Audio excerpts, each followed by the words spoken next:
Assalamualaikum warahmatullahi wabarakatuh. Anak-anakku kelas 11 yang saya banggakan, di pertemuan kali ini PAI kembali ke pelajaran SKI, di mana kita belajar tentang kekhalifahan Bani Umayyah. Jadi setelah periode Nabi Muhammad SAW, dakwah mulai usia 40 sampai 63 tahun, kemudian digantikan para khulafaur rasyidin terpilih, mulai Abu Bakar, Umar, Utsman dan Ali.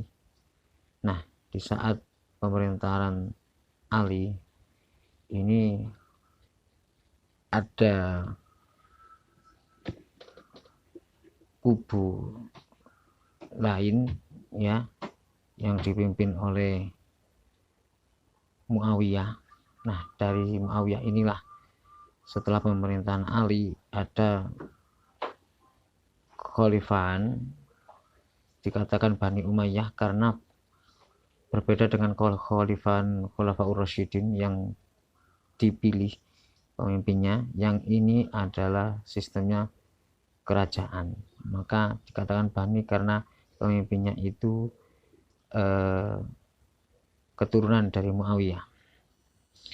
Saya cari referensi di Wikipedia karena menurut saya Wikipedia ini salah satu sumber belajar yang cukup terpercaya karena referensinya jelas ya. Kita coba, karena nggak bisa pakai buku online, maksudnya saya belum sempat membuat PDF dari buku paket, maka kita belajar dari sini. Jadi kekhalifahan maksudnya kekhalifahan ini kepemimpinan negara Islam setelah Khulafaur Rasyidin itu Umayyah. Masanya adalah dari tahun 661 Masehi sampai 750 Masehi. Langsung Bani Umayyah berbahasa Arab dari kata Banu Umayyah, dari dinasti Umayyah atau kekhalifahan Umayyah adalah kekhalifahan Islam pertama setelah masa Khulafaur Rasyidin yang memerintah dari 661 sampai 750 Masehi di Jazirah Arab dan sekitarnya, beribu kota di Damaskus, serta dari 756 sampai 1031 di Cordoba. Jadi pindah. Kemudian Spanyol sebagai kekhalifahan Cordoba. Nama dinasti ini dirujuk pada Umayyah bin Abdul Syam, kakek buyut dari kekhalifahan pertama Bani Umayyah, yaitu Muawiyah bin Abu Sufyan, atau kadangkala disebut dengan Muawiyah I. Jadi nanti di kerajaan-kerajaan ini ada Umayyah. Sudah tradisi di Arab bahwa nama kakek buyut itu dipakai lagi di cucu dan cicitnya. Jadi ada Muawiyah I sebagai kekhalifahan pertama. Benderanya putih itu ya. Kemudian itu wilayah kekuasaannya yang berwarna merah. Jadi di daerah sana, di Arab dan sekitarnya. Ibu kotanya pertama Damaskus, kemudian ibu kota di pengasingan Cordoba. Berbahasa Arab, agamanya Islam, pemerintahan monarki ya, kerajaan. Sejarahnya didirikan 661 Masehi, dibubarkan 750 Masehi. Didahului oleh kekhalifahan Rasyidin, digantikan oleh kekhalifahan kemudian setelah Umayyah digantikan kekhalifahan Abbasiyah.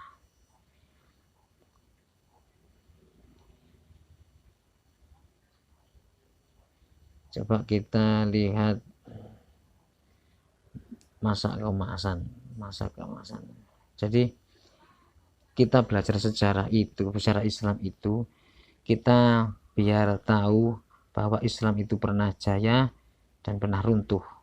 Nah, kejayaan ini bisa kita ambil hikmahnya, sekaligus runtuhnya juga kita ambil hikmahnya, kita hindari. Jadi ini langsung saja masa kekhalifahan Bani Umayyah hanya berumur 90 tahun yang dimulai pada masa khalifah Muawiyah bin Abu Sufyan. Ini salah satu sahabat Nabi yang pernah hidup bersama Nabi, yaitu Muawiyah. Ini pernah jadi panglima perang juga. Jasa-jasa Muawiyah juga banyak. Setelah terbunuhnya Ali bin Abi Thalib dan kemudian orang Madinah membaiat Hasan bin Ali, anaknya sahabat Ali, namun Hasan bin Ali menyerahkan jabatannya khalifah ini kepada Muawiyah karena perebutan waktu itu. Jadi Muawiyah merasa dirinya lebih pantas menggantikan Ali, bukan anaknya Ali, tapi orang Madinah membaiat putranya Ali. Jadi ketika perebutan kekuasaan itu Sayyidina Hasan, putranya Ali, menyerahkan kepada Muawiyah. Untuk apa? Agar damai umat Islam, tidak terpecah belah. Dalam rangka mendamaikan kaum muslimin yang pada saat itu sedang dilanda bermacam fitnah yang dimulai dari terbunuhnya Utsman bin Affan, pertempuran Siffin, perang saudara, kemudian perang Jamal juga perang saudara, terbunuhnya Ali bin Abi Thalib, serta pengkhianatan dari orang-orang Khawarij. Jadi orang-orang yang keluar dari barisan Ali dan Muawiyah namanya Khawarij dan Syiah. Ada juga yang pro Syiah, ya, pro Syiah, pro Sayyidina Ali yang amat fanatik, itu namanya Syiah. Pada masa Muawiyah bin Abi Sufyan, perluasan wilayah yang diberhenti pada masa Khalifah Utsman bin Affan. Pada masa Muawiyah bin Abi Sufyan, perluasan wilayah yang terhenti pada masa Khalifah Utsman Abi Thalib dilanjutkan kembali. Jadi masa Umar, ekspansi perluasan wilayah umat Islam itu luar biasa. Namun pada Utsman sedikit terhenti, kemudian apalagi zaman Sayyidina Ali yang penuh fitnah, kemudian dilanjutkan oleh Muawiyah.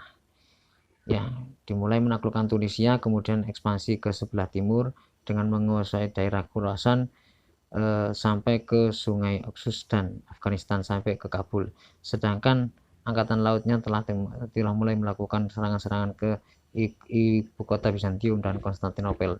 Sedangkan ekspansi ke timur kemudian terus dilanjutkan kembali pada masa Khalifah Abdul Malik bin Marwan, juga salah satu raja di pemerintah kekhalifahan Bani Umayyah.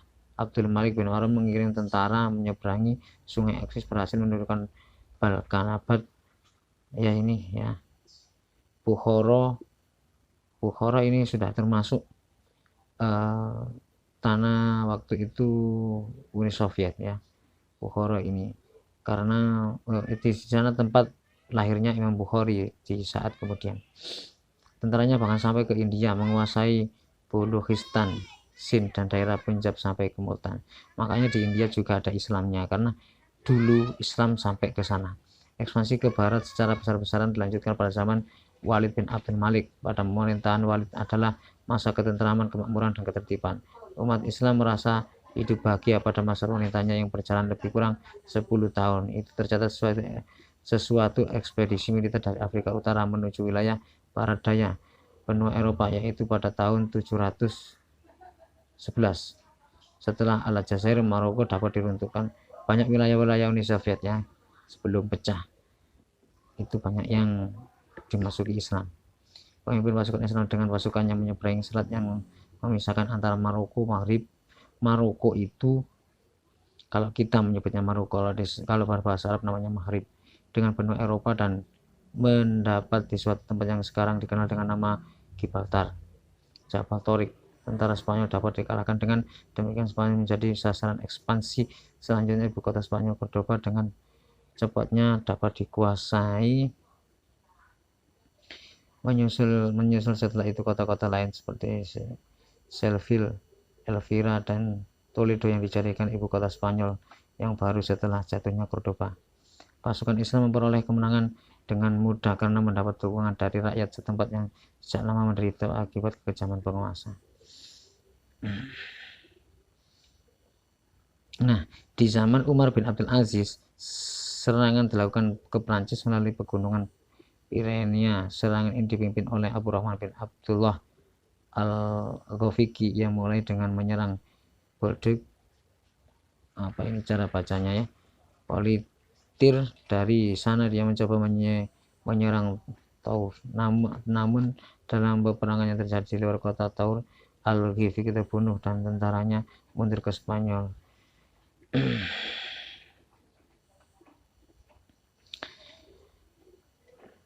Ini secara singkat saja ya. Jadi luar biasa ekspansi pencapaian perluasan wilayah Islam di zaman Bani Umayyah ya.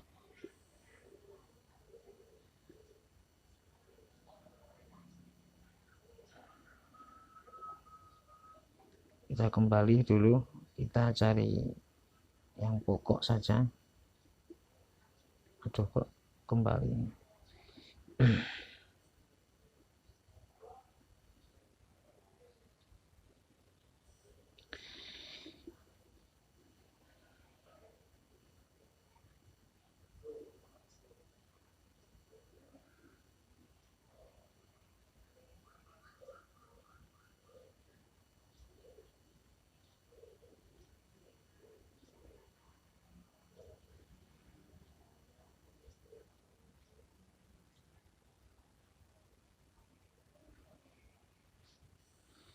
Di zaman ini luar biasa zaman fitnah antar umat Islam ya, karena dari awal sudah terpecah dari terbunuhnya Sayyidina Ali. Jadi Sayyidina Ali itu wafatnya terbunuh, sama dengan Utsman, sama dengan Umar. Hanya Abu Bakar yang wafatnya itu natural ya. Jadi Sayyidina Ali ini juga terbunuh oleh orang-orang yang tidak suka dengan Sayyidina Ali. Di Madinah, Husain bin Ali sendiri juga dibaiat sebagai khalifah. Jadi ada dua kekuasaan waktu itu umat Islam. Di Madinah itu setelah Hasan menyerahkan ke Muawiyah, Husain itu dibaiat. Husain itu salah satu cucu Nabi dari Sayyidina Ali selain Hasan. Ya. Pada tahun 680, Yazid bin Muawiyah mengirim pasukan untuk memaksa Husain Ali untuk menyatakan setia. Jadi anak dari Sayyidina Ali dibaiat ya menjadi khalifah, sedangkan anak dari Muawiyah anak dari Muawiyah sebagai raja pertama Bani Umayyah, kemudian di tahtanya dikasihkan Yazid, nama anaknya ini memerintahkan untuk kekuatan Husain, maksudnya untuk kekuasaan Husain itu setia kepada kekuasaan Yazid. Namun terjadi pertempuran yang tidak seimbang, kemudian hari ini dikenal dengan pertempuran Karbala. Jadi ini awalnya ya. Jadi ada saudara kita itu berhaluan Syiah, orang-orang yang setia dengan keluarga Sayyidina Ali ya. Mereka sangat menyesali kejadian pertempuran Karbala, yaitu pertempuran yang tidak seimbang, di mana kekuatan Sayyidina Husain yang amat sedikit kalah dengan kekuatan Yazid bin Muawiyah yang luar biasa banyak. Husain bin Ali terbunuh, kepalanya dipenggal dan dikirim ke Damaskus, sedangkan tubuhnya dikubur di Karbala, sebuah daerah di dekat Kufah. Ya, yang kemarin 10 Muharram kemarin itu yang di 10 Muharram kejadiannya ya, yang dikenang oleh orang-orang Syiah. Sebenarnya kita orang Ahlussunnah juga menyesali kejadian itu ya, karena cucu Rasulullah terbunuh. Cuma kita tidak meratapi berlebihan. Orang-orang Jawa biasanya hanya mengenangnya,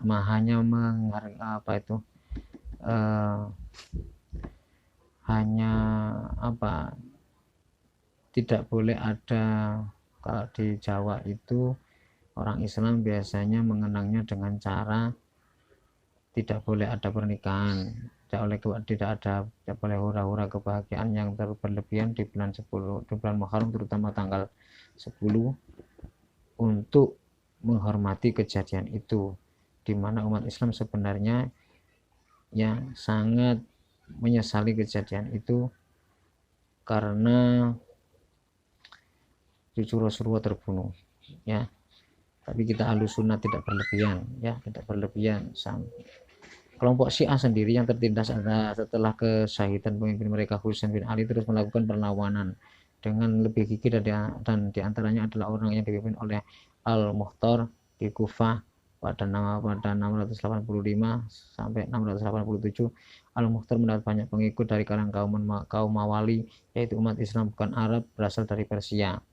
Kenapa kok Persia? Karena Sayyidina Ali itu besanan dengan orang Persia. Jadi orang Persia merasa kehilangan juga dengan kehilangan Sayyidina Husain. Waktu itu Persia sudah masuk Islam. Jadi orang Mawali ini disebut orang-orang Persia, bukan orang Arab, tetapi membela Al-Mukhtar yang melakukan perlawanan kepada pemerintahan Muawiyah, pemerintahan Yazid bin Muawiyah, ya, karena telah membunuh pemimpin mereka, Husain bin Ali. Perlawanan Mukhtar sendiri ditumas oleh Abdullah bin Zubair yang menyatakan dirinya secara terbuka sebagai khalifah setelah Husain bin Ali terbunuh, walaupun dia juga tidak berhasil menghentikan gerakan Syiah secara keseluruhan. Tidak semuanya taat pada Mukhtar, meskipun mendeklarasikan diri sebagai pengganti Husain bin Ali. Abdullah bin Zubair membina kekuatannya di Mekah, setelah itu menolak sumpah setia terhadap Yazid bin Muawiyah. Jadi ini ada lagi, ya, Abdullah bin Zubair menolak kepemimpinan Yazid bin Muawiyah yang terlalu arogan.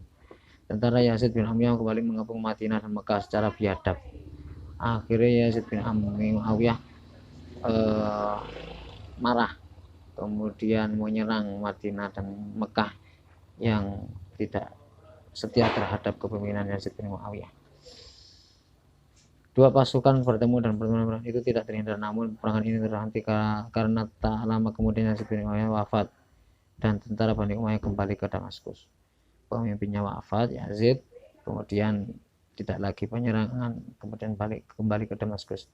Perlawanan Abdullah bin Zubair baru dapat dihancurkan pada masa kekhalifahan Abdul Malik bin Marwan. Ini keturunan lagi dari Muawiyah, ya, penggantinya Yazid.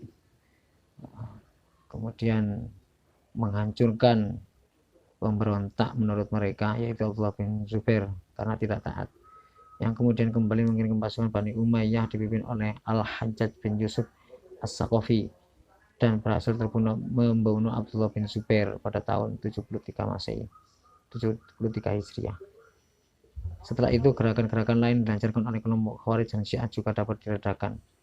Keberhasilan ini membuat orientasi pemerintahan Bani Umayyah mulai dapat diarahkan.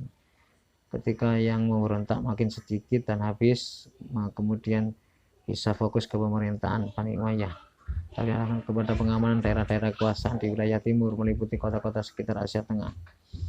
Dan mereka berjalan dan menaklukkan Spanyol. Selanjutnya hubungan pemerintah dengan golongan oposisi membalik pada masa pemerintahan Khalifah Umar bin Abdul Aziz.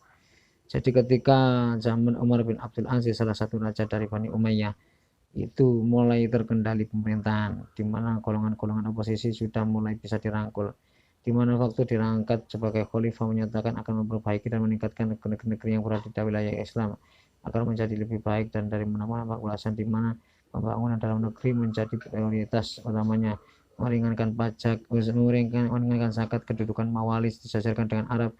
Meski masa pemerintahan sangat singkat, tetapi berhasil menyadarkan golongan Syiah serta memberi kebebasan kepada penganut agama lain untuk beribadah sesuai dengan keyakinan dan kepercayaannya. Ini zaman keemasan di Bani Muawiyah. Jadi Bani Umayyah ke Muawiyah. Maksudnya Muawiyah itu khalifah pertama, tapi nama baninya namanya Umayyah. Di masa zaman Umayyah ini 90 tahun pernah terjadi keemasan umat Islam waktu itu dan dikagumi oleh orang-orang non-muslim, ya.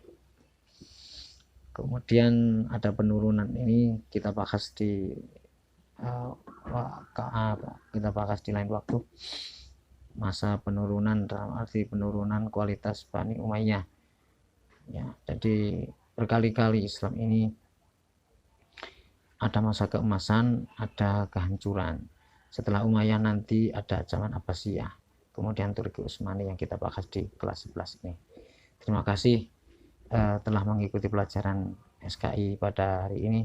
Semoga ilmu ini bisa diambil manfaatnya bagi kita semua. Dari saya kurang lebihnya mohon maaf. anak-anakku bisa mencari referensi lain di buku atau di internet ya, yang penting referensinya jelas biar kita tidak dibelokkan secara oleh kepentingan-kepentingan tertentu. Terima kasih. Saya mohon maaf. Assalamualaikum warahmatullahi wabarakatuh.